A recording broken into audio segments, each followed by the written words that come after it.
ini itu adalah asal usulnya, yaitu adalah imigran yang eksklusif. Imigran eksklusif yang tidak berbaur dengan penduduk setempat, ya, bekerja sama dengan Belanda, ya, bukan hanya sekedar membantu, ya, tapi juga simbiosis mutualisme, ya, mendapatkan upah dari Belanda. Nah, ini asal usul yang perlu dipahami, yang punya dampak dalam persoalan informasi atau riwayat dan juga ilmu ini. Baik, ada tambahan Dr. Ribut. Ini Anda kan tentang Rijalul Hadis, ya, mustalah hadis, apa kapasitas Anda? Ini bagaimana Kiai Imad mengurai sebuah ilmu nasab, ya, tentang ilmu nasab.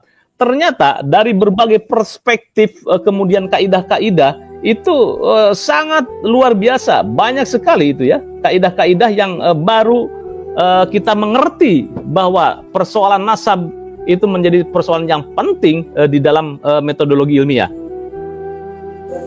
Ya, kalau dalam tradisi ulama hadis itu mereka punya tradisi itu mengambil sumber yang paling dekat, ya, al-ulu, ya, yang dikenal dengan sangat ali. Jadi itu yang paling diutamakan. Kemudian selain itu juga persoalan diroya. Jadi kalau dipahami persoalan nasab ini punya persoalan baik secara riwayatan, ya, asal usul sumber daripada penetapan sosok Ubaidillah itu, dan juga secara diroya, secara pemahaman. Yang pemahaman itu verifikasi menggunakan kajian-kajian sejarah. Nah, kalau misalnya tadi masalah penyebutan Sayyid, Syarif, itu dalam bahasa Arab itu kan ada ta'adudud dalalah. Satu kata itu maknanya memang bisa bermacam-macam. Kalau di Arab sekarang kata Sayyid itu sudah artinya bapak begitu. Sayyid, bapak siapa gitu. Kemudian orang Arab itu yang perlu diingat, termasuk ulama-ulamanya itu juga menyukai mujamalah, hiperbola, melebih-lebihkan.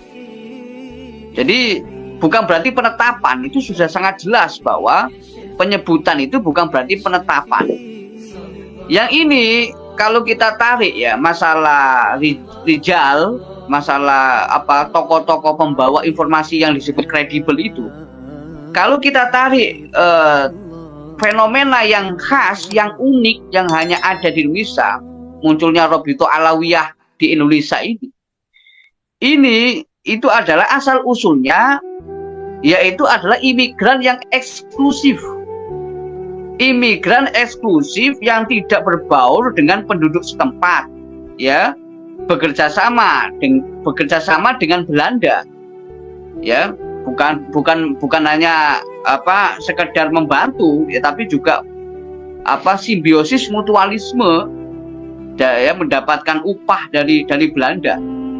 Nah, ini asal usul yang perlu dipahami, yang punya dampak dalam persoalan informasi atau riwayat dan juga ilmu.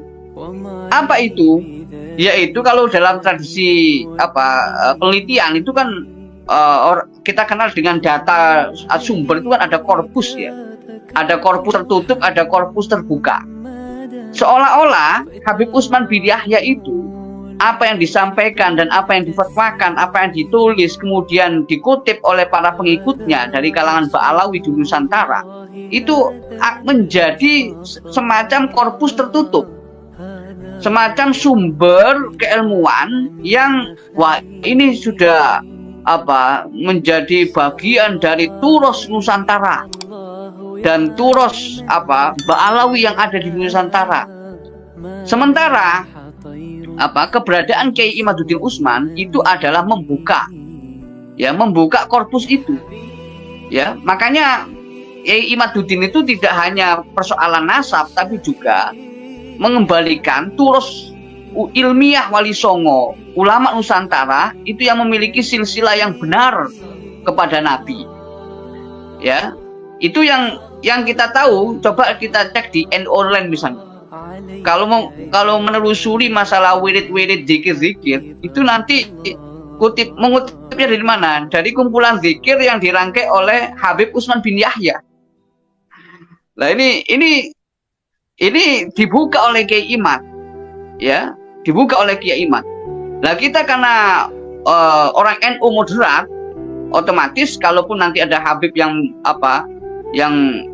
dari kalangan Ba'alawi menunjukkan haliyah, ya, keilmuan dan juga haliyah yang baik, punya sanad, ya nggak ada masalah karena sanad lebih tinggi daripada nasab. Sanad ilmu lebih tinggi daripada nasab. Al ulama'u warasatul anbiya. Ya. Nah, ini yang perlu diperkuat melalui pada Suka TV itu adalah mengajak tradisi media sosial ini untuk kembali kepada tradisi rijalul hadis, yaitu mengklarifikasi asal usul sumber berita. Nah, ini mencerdaskan ya. Jadi saya pribadi mudah-mudahan juga termasuk kayak Ubaidillah ini nanti kelak apa yang kita perbincangkan ini di pada Suka TV ini menjadi amal dan pemberat timbangan di akhirat, ya. Karena apa? Karena kita ini tadi menghidupkan tradisi naket matan, naket sanad dan juga termasuk rijal yang di Nusantara ini bisa dikatakan hampir hampir tutup lah gitu, ya. Jadi fikih oriented atau tafsir oriented, tapi untuk hadis ini masih lemah kalah dengan IPB, India, Pakistan, Bangladesh. Lah pada Suka TV ini memperkuat kajian persoalan sunnah. Jadi orang NU tidak akan kalah dengan Wahabi kalau diskusi. Iya, siap. Nah, itu. Oke, Dokter Ribut. Iya. Terima kasih Dokter Ribut. Komentarnya ini ada komentar ini, Dokter Ribut ini anak muda NU tetapi tidak bisa menggunakan kopiah aja miring, tetapi ada yang membela. Ciri khas orang pinter ini kopiahnya miring. Kalau gitu saya miringkan aja, Mas. Soekarno juga miring itu kalau pakai peci. Baik, iya. Sebagai penutup saya coba ini